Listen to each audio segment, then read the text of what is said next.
Halo Sobat Bujangs, balik lagi di Koko Bujangs. Tema yang akan kita bahas hari ini adalah pemberdayaan dan pengembangan diri orang dengan gangguan jiwa. Jangan lupa di like, subscribe, and share. Jangan lupa di komen. Tonton sampai habis.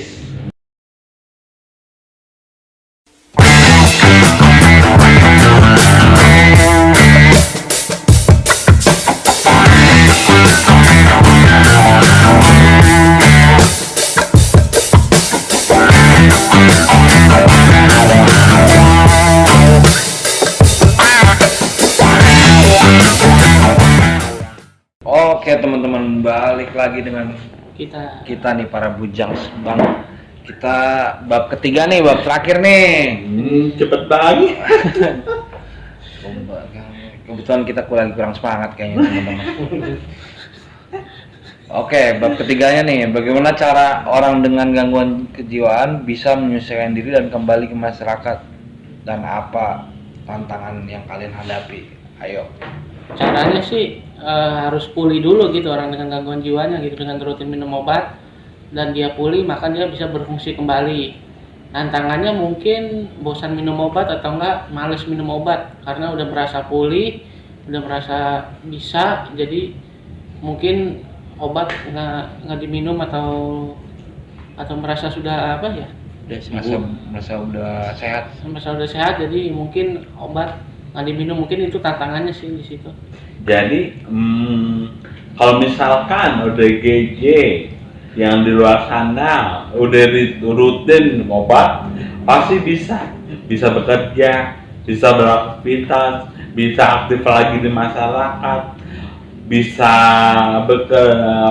menikah gitu, berkegiatan di lingkungan gitu. Kebetulan kalau aku segang itu udah kayak saudara gitu di tempat tinggal aku, jadi nggak ada stigma gitu. Tapi tetap aja yang namanya stigma tuh ada gitu. Jadi aku ngerasa nilai gitu. Kalau gua, bagaimana cara orang dengan gangguan jiwa bisa menyesuaikan diri kembali ke masyarakat dan apa tantangannya? Keluar dari zona nyaman, berkumpul dengan orang yang ada di sekitar kita, mengikuti kegiatan atau bekerja. Tantangannya siap direndahkan atau dikucilkan dan dipandang sebelah mata. Ya, nambahin. Untuk beradaptasi ini dari Bujang santuy, menurut gua sih harus menerima diri sendiri itu apa adanya ya. Nah ini dari sini gua belajar untuk minum obat secara rutin, jadi nggak nanya-nanya lagi ini kenapa gua harus minum obat ini, ginjal gua kenapa gitu. Jadi ya itu dia, dan juga harus bisa menyesuaikan diri dengan lingkungan. Jadi dalam arti lu di lingkungan itu ya harus ikuti peraturan itu, ya lu harus baik-baik dengan orang itu, Beradaptasi. dan iya beradaptasi, dan juga sebaik-baiknya untuk melakukan yang terbaik bagi diri sendiri, keluarga, dan orang lainnya gitu. Kalau gua, tantangan terbesar adalah menghadapi masyarakat itu sendiri gitu. Jadi kadang kita di lingkungan di kenyataan gitu, ketika kita masuk ke sebuah masyarakat, kalau di Indonesia masih budaya menstigma, budaya merendahkan, membuli itu masih gede gitu. Kayak gua pengalaman sendiri, gua kerja gitu. Ya gitu, gua ngalamin sendiri. Jadi di WA itu, di grup WA yang stiker-stiker menghina ODGJ segala itunya, yang menggambarkan ODGJ telanjang terus ditarik segala macem. Terus sama bahasa udah minum obat belum, udah disuntik belum, kayak gitu-gitu, itu Jadi bahan bercandaan gitu ya. jadi bahan bercandaan. Nah, tantangan terbesar kita yaitu jangan sampai Terpancing. kita terpancing gitu. Jadi ibaratnya kita harus gede maklum, harus jangan baperan orangnya, kita harus mulai lebih humoris gitu dalam menghadapi itu. Jadi biarin aja lah mereka bercanda apa, yang penting gua nggak ganggu mereka. Kalau gua sih begitu pengalamannya, jadi gua yang ya itu tadi menyesuaikan diri lagi dengan lingkungan. Gua yang akhirnya lebih mengerti keadaan. bukan maksudnya lebih legowo gitu dengan lebih legowo itu dengan bercandaan-bercandaan mereka. Kalau gua bilang itu. Terus yang kalau pengembangan dirinya kembali ke masyarakat, ya itu harus ya tadi yang gue bilang, jangan baperan lah gitu.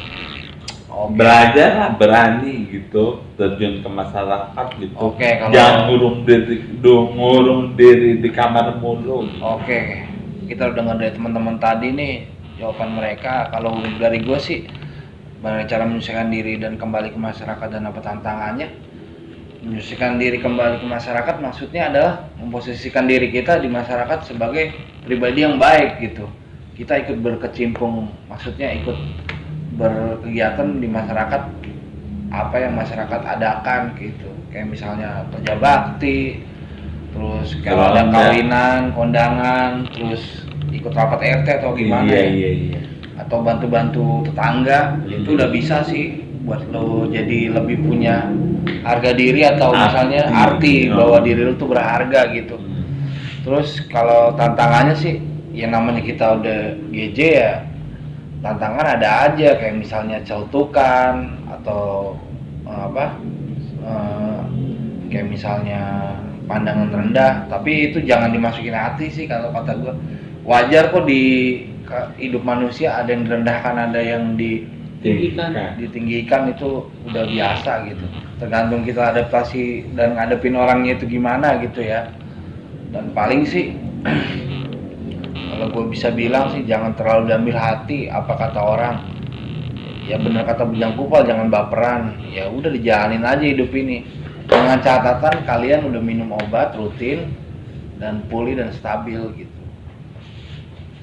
Dan kalau bisa buat teman-teman di luar sana yang tinggal nggak kayak di kita nih, kayak di kota, kalian kalau misalnya dalam keadaan seperti itu ya banyak-banyak itulah kayak maklum sama keadaan sekitar kalian gitu.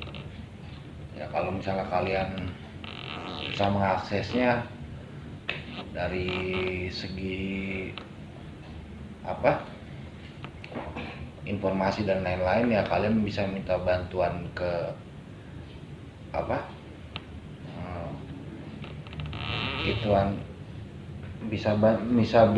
minta bantuan ke tenaga kesehatan terdekat, misalnya di puskesmas atau puskesmas kecamatan dekat rumah kalian gitu.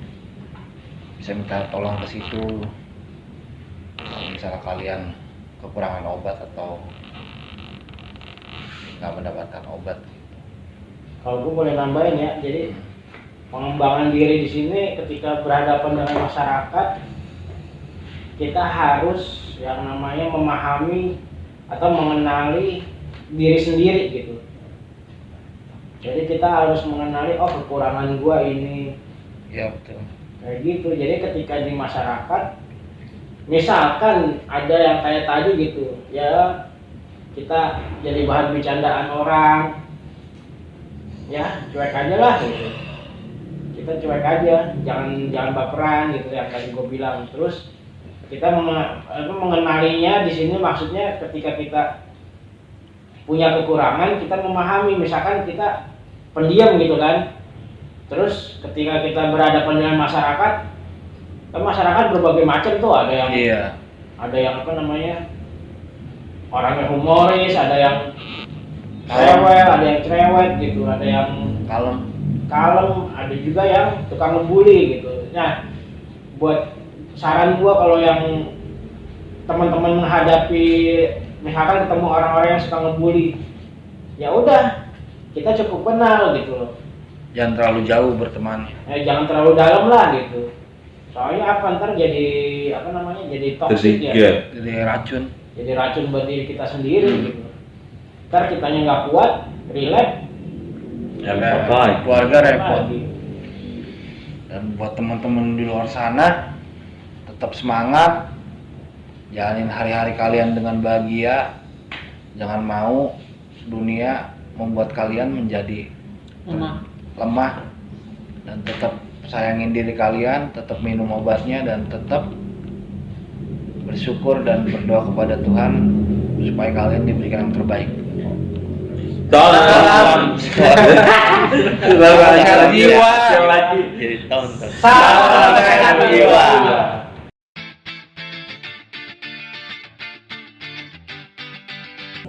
Hai Sobat Peduli Jiwa, saya Patrick, anggota KPSI, ingin menawarkan kaos KPSI dengan ukuran S sampai triple XL.